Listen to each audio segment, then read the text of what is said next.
Hey, today we're going to make southern cornbread. Now I'm using a cast iron skillet, and I have a particular skillet that I use to cook other things in with cast iron, but this one is just for bread. I just saved this one for the sole purpose of making biscuits or my cornbread.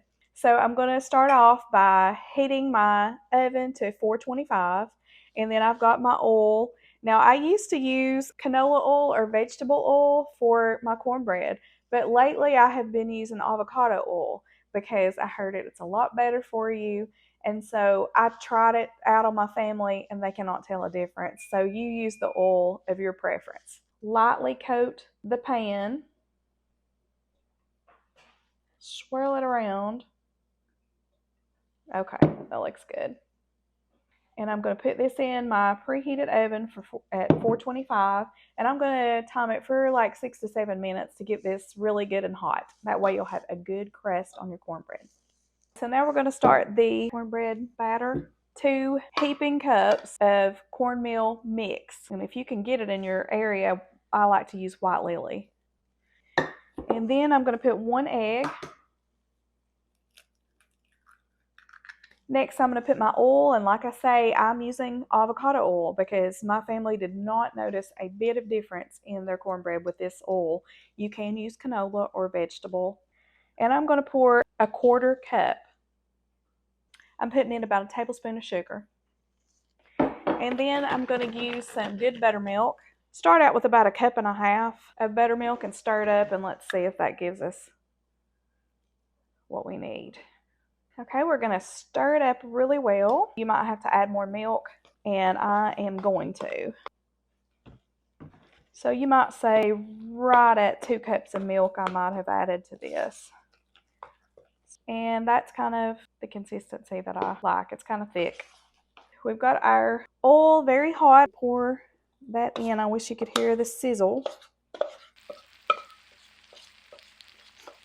So you can see how it's sizzling, and that's going to give us a good crust on our cornbread. So now we're going to put this back in the oven for 25 to 30 minutes at 425.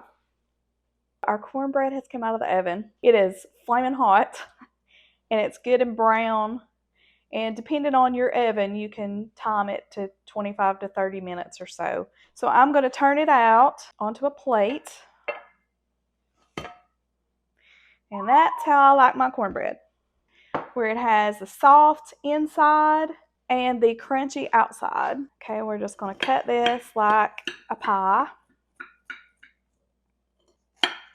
See the steam coming off of it. And this is how my mom would do it for her grandchildren, her grandbabies.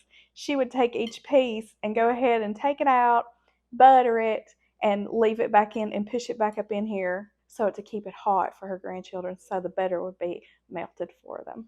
So I'm going to take a piece out of there, slice it right down the middle, take some butter, put it right down.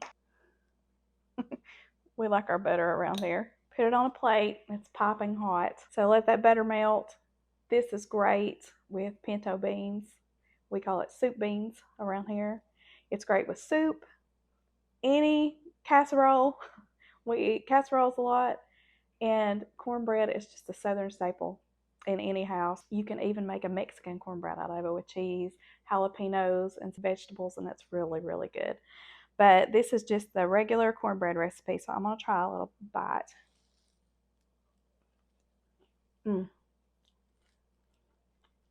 It's very good. You can taste the little twang of the buttermilk. That's why you don't want to use the sweet milk, because what my nanny used to call it, sweet milk or regular milk. It's really good.